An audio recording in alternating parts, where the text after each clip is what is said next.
Hello friends, welcome to my YouTube channel in Chandriya classes. आज आप लोगों को बताने जा रहा हूं जो कि कंपार्टमेंट एग्जाम क्लास 10th की होने वाली है 15 जुलाई। तो मैं आज आप लोगों को मैथ्स के इंपॉर्टेंट क्वेश्चन बताना चाहता हूं। सारे क्वेश्चन तो नहीं करा सकता, लेकिन चैप्टर वाइज इंपॉर्टेंट क्वेश्चन जरूर बताऊंगा और ये आप लोगों के लिए काफी बेनिफिशियल होगा। आप लोग इस वीडियो को जरूर देखें। तो ये जो सारी जो क्वेश्चन मैंने लिख रखा आप लोग देख रहे होंगे बोर्ड पर, ये एनसीईआरटी न्यू बुक्स के अनुसार और ये दोनों लोग के लिए बेनिफिशियल है, चाहे बेसिक जिनके पास हो या स्टैंडर्ड। देखो, चैप्टर फर्स्ट के बारे में बात करूं तो एक्सरसाइज 1.1 को आपको सिर्फ 4 और 5 क्वेश्चन करके एक्सरसाइज 1.2 को देखो, इसमें प्रूफ आता है 3 नंबर का पक्का ही पक्का, या तो रूट 3 का आएगा या रूट 5 का आएगा या फिर इसी तरह का कोई ना कोई इरेशनल नंबर प्रूफ करने के लिए आता है कि प्रूफ करो कि ये इरेशनल, ठीक है, यानी कि हमारी मेथड इसी तरह से या तो ये आ सकता है या फिर 3 + 2 रूट 5 2 - √3/5। मतलब इसमें क्या होगा, या तो कोई नंबर मल्टीप्लाई या डिवाइड होगा, इसमें क्या होगा कि इंडिविजुअल, ये जरूर करके जाना पक्का, ये हमेशा ही आता है। और कुछ क्वेश्चंस लिखा रखा है, तो फार्मूला देख रहे हो आप लोग, a into b क्या होता है, first into second number is equal to HCF into LCM. अब देखो, एक एमसीक्यू इस टाइप के क्वेश्चन जरूर आते हैं आपको, जिसमें से एक नंबर दिया होगा, ठीक है, ए बी सी के टर्म में, अल्फाबेट के टर्म में आपको एचसीएफ और एलसीएम पूछा जाएगा। तो दोस्तों, अगर इसी में हमें एचसीएफ निकालना है तो देखो, नाम होता है, नेम क्या होता है, हाईएस्ट कॉमन फैक्टर, लेकिन पावर लेंगे लोवेस्ट। तो देखो, जो मिल रहा है उसमें से लोवेस्ट, यहाँ a के पावर 5 है, a के पावर 3, तो यहाँ पे लिया जाएगा a के पावर। अब देखो, b के पावर 3 है और यहाँ b के पावर 4 है, तो यहाँ पे क्या लेंगे, लोवेस्ट पावर लिया जाएगा, तो ये हो जाएगा b के पावर, और c तो कॉमन है ही नहीं, तो ये रहा हमारा एचसीएफ। अब देखो, एलसीएम के ऊपर बात करूं मैं आपसे, देखो एलसीएम जो होगा हमारे पास, नाम होता है लोवेस्ट कॉमन मल्टीपल्स, लेकिन लेंगे पावर के टर्म में हाईएस्ट लिया जाएगा। जो मिल रहा है a के पावर 5, a के पावर 3 में हमने a के पावर 5 लिया, इस तरह से b के पावर 3 में और b के पावर 4 में b के पावर 4 लिया गया, और जो न भी मिल रहा वो भी लेना जरूरी है। इस तरह के भी दोस्तों ये क्वेश्चंस आप लोगों के लिए आ सकते हैं, ठीक है। अब आते हैं नेक्स्ट चैप्टर, चैप्टर 2 पे। इसमें एक्सरसाइज 1.1 पे आ जाना, इस तरह से पहले क्वेश्चन पूछा जाएगा, जीरो जिसको शून्य कहा जाता है।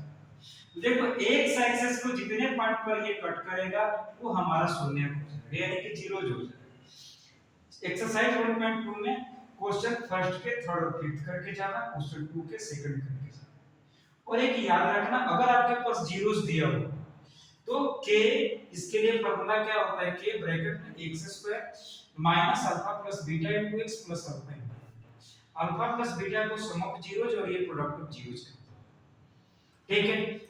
अगर मान लो कोई क्वेश्चन है, अगर इससे रिलेटेड अगर आपसे पूछ लिया जाए कि 1/अल्फा प्लस 1/बीटा बताओ क्या होगा, जैसे कि एग्जांपल के तौर पर आपका एक क्वेश्चन है, ठीक है, अगर इसको आपसे पूछ लिया जाए कि बताओ क्या होगा, तो हमें ध्यान रखना है ये कि इसको सबसे पहले तो एलसीएम ले लेना, अल्फा इनटू बीटा, यहाँ पे क्या आएगा, बीटा प्लस अल्फा, और आप लोग को पता है कि अल्फा प्लस बीटा क्या होता है, -b/a, और यहाँ पे क्या आ जाएगा, c/, तो इस तरह से भी क्वेश्चन आप लोग को रिवीजन करके जाने हैं, ऐसे क्वेश्चन हो सकता है कि आप लोग। अब क्वेश्चन 2 का सेकंड करके जाए।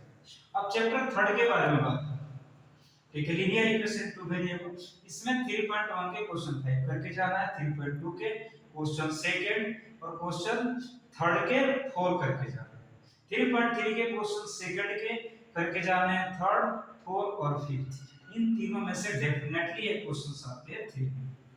अब आते हैं चैप्टर 4, ठीक है, ये क्वाड्रेटिक इक्वेशंस, इसके अंदर 4.2 के 3, 4, 5 में से एक क्वेश्चन हमेशा दिखा है, 3 नंबर का आएगा जब भी आएगा। 4.3 में सेकंड क्वेश्चन आता है, के वाले क्वेश्चन पूछे जाते हैं, और इसका याद रखना दोस्तों, 8 और 9 में से एक क्वेश्चन खासकर आता है कि केस बेस्ड स्टडी में आएगा क्वेश्चन। अब चैप्टर 5 पे आते हैं, ये एपी है हमारे पास सीरीज मैथमेटिक्स, अरिथमेटिक प्रोग्रेशन। अब 5.2 के करके जाना 6, 16 और 17, 5.3 के थर्ड और 9 करके जाना है, इसके अलावा 12, 13 और 14 करके जाने हैं। अब आता हूं चैप्टर 6 ज्योमेट्री, जो कि इसमें सबसे मेन इंपॉर्टेंट क्वेश्चन है बीपीटी, बेसिक प्रोपोर्शन थ्योरम, इसी को थेल्स थ्योरम भी कहा जाता है। इसके स्टेटमेंट को याद रिमेंबर करके भी जाना है और आपको प्रूफ करके भी जाना है। ये क्वेश्चन आएगा अगर स्टेटमेंट के साथ तो 5 नंबर के हमेशा ही आता है और साथ में आपको कन्वर्स भी एक बार देख लेना, यानी कि भी। अब देखो 6.2 का इंपॉर्टेंट क्वेश्चन क्या क्या है हमारे पास, 3 4 5 6 करके जाना है, 6.3 के करके जाना है, 4 7 13 14। इसके अलावा एग्जांपल 7 और 8 भी याद करते हैं। अब आता हूं चैप्टर 7 के ऊपर जो कि कोऑर्डिनेट ज्योमेट्री। इसके ऊपर क्या करना है, 7.1 का 7 8 9 10 करके जाना है। 7.2 के इसमें 3 5 7 8 और एग्जांपल कौन से करके जाने हैं, 9। याद रखना इसमें हमें एक तो डिस्टेंस फार्मूला, उसके बाद क्या करके जाना है हमारे पास सेक्शन।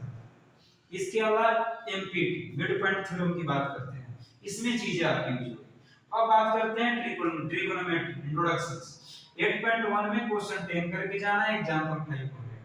8.2 में क्वेश्चन 3, 8.3 में 4 के ये प्रूफ है, 3rd ये हमारे पास 7th और 8th, इन सब में से एक क्वेश्चन पक्का है, ये 3 नंबर का। अब आ जाते हैं चैप्टर 9 के, ठीक है। इसमें से 2 6 7 10 12 13 करके जाना, ठीक है। एरिया रिलेटेड टू सर्कल है, एग्जांपल 5 और 6।